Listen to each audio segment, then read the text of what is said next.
L'année 2024 a été marquée sur le plan politique par l'investiture du gouvernement souminois dirigé par la première ministre chef du gouvernement Judith Suminwa-Tuluka. C'est au sein de ce gouvernement qu'est issu l'actuel ministre d'État en charge de l'agriculture et sécurité alimentaire, ingénieur Grégoire Muchaïl Mutombo.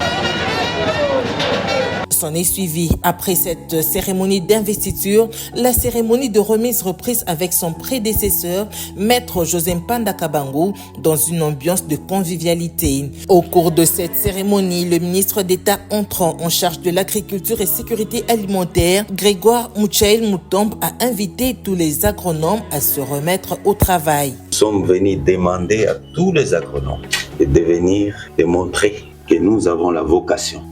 Un médecin sans vocation ne pourra pas être à l'hôpital. Un agronome sans vocation ne doit pas être au ministère. En tant que technicien, le ministre d'État entrant de l'agriculture a pris le temps de s'imprégner de la situation de son ministère et ce, à travers différentes prises de contact, notamment avec le secrétariat général à l'agriculture, mais aussi avec les responsables des missions diplomatiques, des organisations non gouvernementales et autres. Le but était d'expliquer sa vision de la relance agricole. Le lancement de la campagne agricole 2024-2025 était l'un des temps forts marquant l'année 2024. Retournant au champ, tel est le message fort du ministre d'État de l'Agriculture et Sécurité alimentaire pour redynamiser le secteur agricole. La première ministre était représentée par le vice-premier ministre de l'Intérieur et Sécurité. Pour Jacquemain Chabani, les objectifs économiques et sociaux du secteur agricole seront atteints par une stratégie mise en place par le ministre Muchaïl à travers son armée verte. J'aurais bien voulu procéder à ces lancements sur un site exclusivement agricole ou à fort potentiel agricole, comme le plateau de Bateke ou le site de Mongata et pourquoi pas le Nord Kivu, mais les circonstances du moment et les impératifs liés notamment aux défis sécuritaires marqués par la guerre d'agression, nous imposés par le Rwanda, ne me l'ont pas permis. Néanmoins, sur terrain, les activités du lancement de la campagne agricole se poursuivront sur toute l'étendue nationale de la République démocratique du Congo. Qu'il me soit donc permis de rendre un vibrant hommage au président de la République, chef de l'État, son Excellence Monsieur Félix Antoine Tshisekedi Tshilombo, pour avoir impulsé cette cérémonie de lancement de la campagne agricole 2024-2025, mais surtout pour avoir placé l'agriculture et la sécurité alimentaire comme priorité de son 4e engagement du second mandat, par la diversification de l'économie congolaise, notamment l'agriculture. Dans la province du Haut-Katanga, le lancement de cette campagne agricole s'est déroulé en présence du chef de l'État, Félix-Antoine Tshisekedi Tshilombo, qui a personnellement remis des tracteurs, semences et engrais au gouverneur de province. Le ministre Muchaïl, présent à cette cérémonie, a sensibilisé la population à se remettre au travail. N'oubliez pas qu'il y a beaucoup de privés qui font le palmier à huile. Nous sommes à plus de 20 000 hectares de palmiers à huile. Donc, c'est ça des cultures d'exportation. Si vous nous avez bien suivis, nous étions en Chine avec le chef de l'État et moi j'étais obligé de rester sur recommandation du chef de l'État, aller visiter la technologie chinoise sur la production de semences et sur tout ce qu'ils sont en train de faire.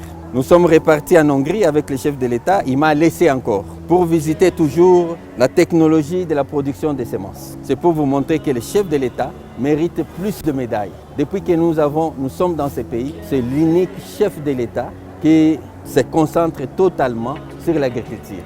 Et il a tout son amour dans l'agriculture et la priorité de ce gouvernement, de ce quinquennat, c'est l'agriculture. Donc c'est pourquoi nous devons produire des semences. Cérémonie similaire à Kananga, tout comme à Mbujimayi, où le chef de l'État a remis tracteurs, engrais et autres au gouverneur de province dans le cadre du lancement de la campagne agricole saison B. Le ministre Muchaïl, rassuré de l'accompagnement du garant de la nation, a sensibilisé la population. Nous sommes là pour accomplir la vision du chef de l'État, la revanche du sol sur le sous-sol. chaque jour dans toutes les provinces où je passe ou dans d'autres pays, je dis toujours ceci. Nous avons le devoir de changer notre PIB, d'améliorer notre PIB par l'agriculture. Et pour le moment, la culture la plus prometteuse pour améliorer notre PIB, c'est le cacao. Le cacao, hier, le cacao était à $12 000 la tonne. Alors, moi, je suis en train d'envisager, d'ici 2030, l'agenda 2030 des ODD, Objectifs de développement durable, que la RDC, nous avons beaucoup de terres, je veux la pratique. Donc, nous voulons atteindre 2 à 3 millions d'hectares de cacao. Parce que si nous atteignons ça, je pense que l'argent va venir ici. La campagne agricole, on en parle encore, mais cette fois-ci dans la province de la Chopo. Le ministre d'État de l'Agriculture, après avoir remis tracteurs, intrants agricoles et autres, a insisté sur la culture du cacao, de la vanille et de l'EVA. Il a appelé l'ONAPAC à se remettre au travail. Dans cette itinérance de la province de la Chopo, Grégoire Mouchaïl Moutom s'est rendu à l'ONAPAC Lula où l'on pratique la culture de l'EVA. Si nous sommes venus ici, c'est parce qu'il y a de la sécurité. L'autre fois nous étions venus, nous sommes arrivés uniquement au niveau du Cap Congo. C'était impossible de venir ici parce qu'il y avait de l'insécurité. Je remercie les autorités provinciales, le gouverneur de la province de la Chopo. Je le remercie parce qu'il est très vaillant. Il m'avait dit que quand vous viendrez la deuxième fois, vous allez visiter Lula. Je suis là, à Lula. Vous voyez, nous venons de saigner un arbre de d'EVA. Donc, la sécurité est là. C'est sur instruction du chef de l'État donnée lors de la 26e réunion du Conseil de ministres que le ministre d'État en charge de l'agriculture et sécurité alimentaire a procédé à l'évaluation de la campagne agricole saison A en présence du ministre d'État du développement rural Moindo Nzangi. Le vice-président du comité de pilotage de cette campagne agricole a fait mention de quelques difficultés. Ce que nous avions épinglé comme élément bloquant, c'était les intrants agricoles, les équipements et le matériel, équipements et autres outils agricoles. Nous avons ciblé les coopératives et les grands fermiers, leur donner des intrants agricoles. C'est comme ça que nous avons distribué des semences de maïs, de riz, de boutures de manioc et également des légumineuses. Pour déjà apaiser, nous avons ajouté en plus les tracteurs. C'est un pays où la production de la semence est très faible. Donc ça, c'est un élément bloquant. L'itinérance sur le terrain du ministre d'État de l'Agriculture a commencé par la province de la Chopo. Le patron de l'agriculture a visité plusieurs sites agricoles tels que l'ONG GEOC qui abrite également le projet Kijana Amoka, une initiative visant à former des jeunes entrepreneurs dans l'agrobusiness et l'innovation.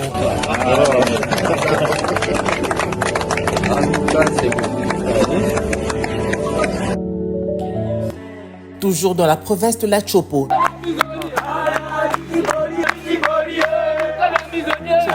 Grégoire Mouchaïl Moutom s'est rendu dans la concession de 100 hectares de pépinières de cacao où il a sensibilisé les agriculteurs à atteindre 1 million d'hectares d'ici 2028. Tata Mokonzi ya Ekolo, Félix Antoine Tshisekedi Tshilombo, atindi ngai na mama na biso premier ministre Judith Suminwa Tuluka naya kotala bino awa. Ezali mabe? Tata Mokonzi alingi boye, boyoka ngai malamu. Alingi to sala musala, to tala ndenge nini tokolamusa kabene. Toyokani? Ngai naye kotala eloko nini ezobonga te, nini tokoki kosala pona kolamusa. Toyokani? Esengeli tozala na patience muke. À Kinshasa, le patron de l'agriculture avait effectué sa première itinérance à l'interland de Kinshasa. C'était plus précisément au site de Kingabwangwele où se cultive du riz.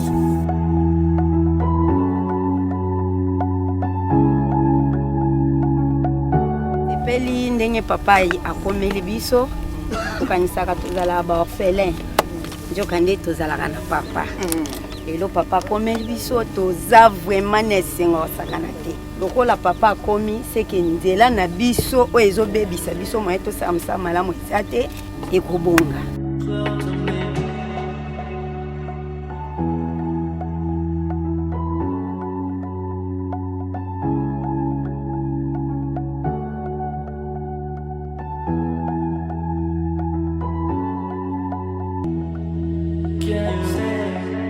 population ya Kingaba nyonso za komona batondi obo tondi penza na ndenge oye komona biso komona ba difficulté to belango Fachi nini bilanga Judith nini bilanga toyokani ngai naza Grégoire musala na ngai ezali bilanga. Toujours dans cette approche, le ministre d'État s'était rendu au Centre national de vulgarisation agricole de Ndjili-Sekomaf avec un seul message, former une armée verte forte et disciplinée pour lutter contre les importations et mettre fin à l'insécurité alimentaire sur toute l'étendue du territoire national et venger le sol sur le sous-sol. Il ne faut pas tout vendre, tout zelaka, biloko yuta, mamboka mususu. Nous ne devons pas attendre que le riz, le maïs et autres produits proviennent de l'extérieur. Nous ne mangeons pas le cobalt, ni les diamants, moins encore le coltan. J'ai besoin d'une armée verte, forte, même de 10 millions d'habitants, seulement pour vaincre la famine. D'autres faits marquants du ministre d'État pendant l'année qui s'est achevée, il s'agissait de cette rencontre diplomatique. La République démocratique du Congo et la Chine ont des projets de coopération et des perspectives d'avenir telles que la mise en œuvre du Centre de vulgarisation des techniques agricoles Antsele. Le ministre d'État Mouchaïl a eu des entretiens à ce sujet avec l'ambassadeur extraordinaire et plénipotentiaire de la RDC en Chine. Dans le but de lutter contre la pauvreté et de créer des richesses, c'est pourquoi ces formations sont organisées dans ce sens. La mise en œuvre des activités prévues dans le cadre de ces projets, à travers les structures et organisations, seront chargées de développer les activités agricoles au niveau local et national. La coopération sino-congolaise repose sur la même vision dans les programmes de Forum Coopération Chine-Afrique qui veut que le pays dans l'ensemble puisse vaincre la faim par l'agriculture.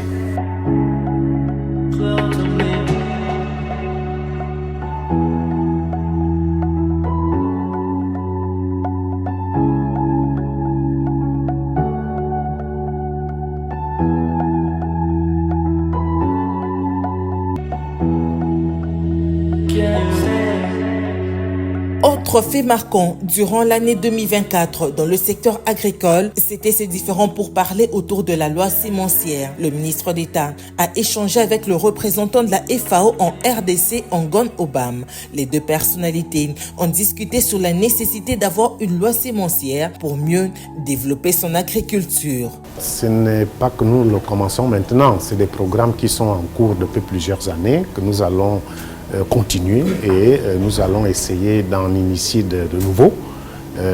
Toujours un appui institutionnel, c'est toujours très important.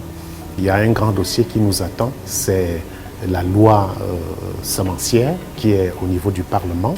C'est un défi pour nous. Il faut que la RDC ait cette loi, c'est très important.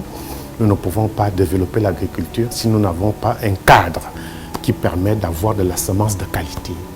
Parce que si vous n'avez pas de semences, vous ne faites aucune production agricole. C'est un grand chantier qui nous attend, nous allons continuer à accompagner. L'impression est bonne, il m'a très bien reçu, il a été réceptif à tout ce que je viens de dire, à l'appui de l'organisation. Et puis ce qui est encore beaucoup plus intéressant pour nous, c'est que c'est une personne, c'est une autorité qui ne va pas connaître la FAO parce qu'aujourd'hui elle est au gouvernement. C'est quelqu'un qui connaît déjà la FAO avant même d'être au gouvernement. Donc c'est une bonne disposition qu'on n'aura pas beaucoup à expliquer c'est quoi la FAO. Il connaît déjà, donc on va plutôt se mettre directement au travail. La même question a été débattue avec le premier vice-président de l'Assemblée nationale qui a eu l'initiative de porter la proposition de loi sémencière pour permettre à la République de se doter d'un instrument juridique pour combattre l'insécurité alimentaire. Il y aura beaucoup de réformes. Je pense que nous devons aller lentement pour arriver à mettre en place ces réformes. Nous voulons créer un système durable de développement de l'agriculture congolaise.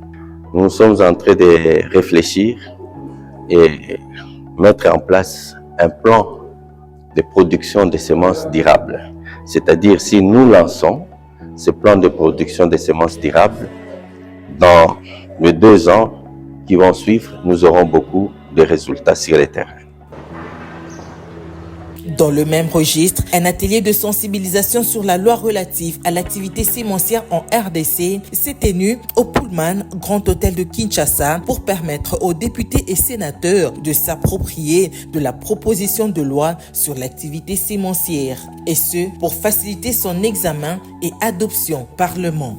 À ce jour, une proposition de loi sur l'activité sémencière a été introduite au niveau du Parlement pour son examen et adoption. Cette démarche se heurte cependant aux dispositions de certains articles de la loi numéro 11/022 du 24 décembre 2011 portant principes fondamentaux relatifs à l'agriculture, notamment son article 3.11a.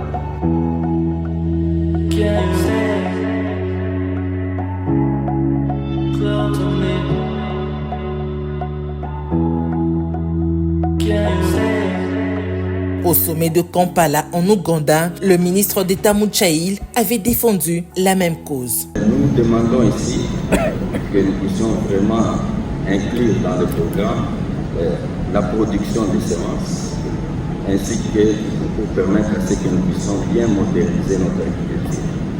La plupart de nos pays n'avons pas assez de semences de très bonne qualité. Je pense qu'il est temps que nous puissions avoir des programmes très importants de production de semences.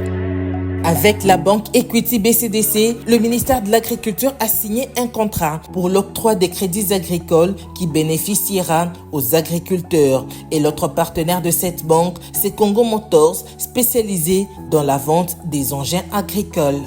Je suis très heureux de prendre la parole à l'occasion de cette cérémonie consacrée à la signature du partenariat entre la société Congo Motors et Equity BCDC, tous deux partenaires du ministère de l'Agriculture et du gouvernement.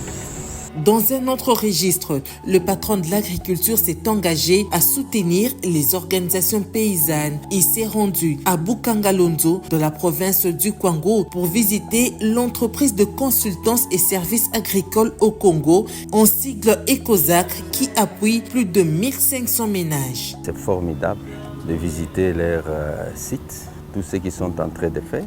Nous les remercions. Nous voyons l'impact de leur activité sur les communautés environnantes. Je félicite aussi ECOSAC parce qu'ils produisent jusqu'à la transformation. C'est ça ce que nous voulons, une agriculture commerciale qui donne de l'emploi à la population.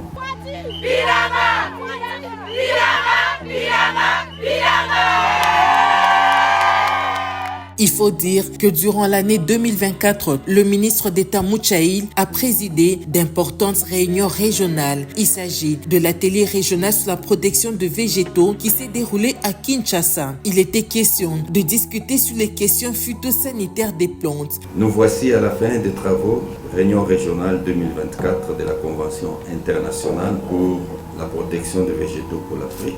Point n'est besoin de rappeler que préserver la santé des végétaux est essentiel pour assurer la sécurité alimentaire mondiale, promouvoir une agriculture durable, protéger l'environnement et favoriser un commerce sain des produits agricoles.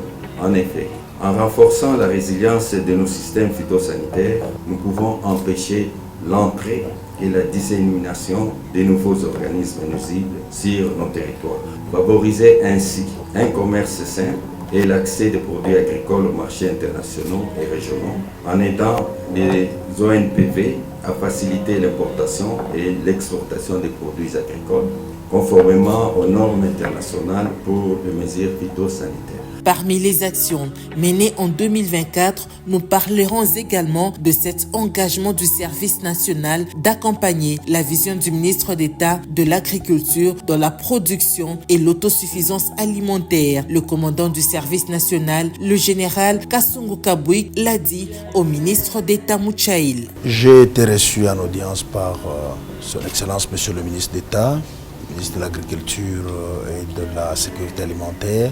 C'est dans le cas d'envisager la possibilité d'une collaboration avec le service national Comme vous le savez, le service national a entre autres commissions la production agricole.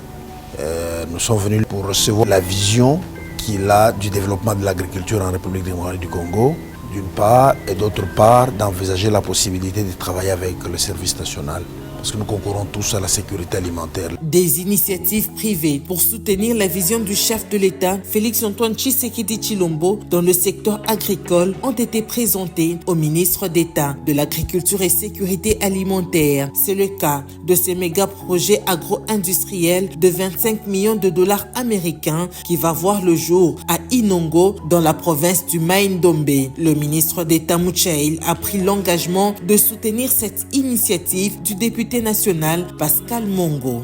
C'est un projet qui va consister à cultiver le maïs, le transformer sur place en semoule, farine et huile de maïs. Et les résidus vont servir pour nourrir les bétails. Nous avons des terres arables et chaque fois nous devons importer la farine de maïs, c'est ridicule. Il m'a même promis de m'accompagner au niveau de la ville de la province de Mai-Ndombe pour que lui-même voie des visus, des sites et faciliter l'acquisition de ces sites-là et pour réaliser ce projet. Ensemble, ils ont effectué une descente sur place dans la province du Mai-Ndombe pour s'en rendre compte. Le ministre d'État de l'Agriculture et Sécurité alimentaire, ingénieur Grégoire Muchail Mutombe, poursuit l'élan de développement du secteur agricole dans la vision du chef de l'État, Félix-Antoine Tshisekedi Tshilombo, pour mettre fin aux importations, mettre fin à la pauvreté, mettre fin à l'insécurité alimentaire, mais aussi pour créer des emplois.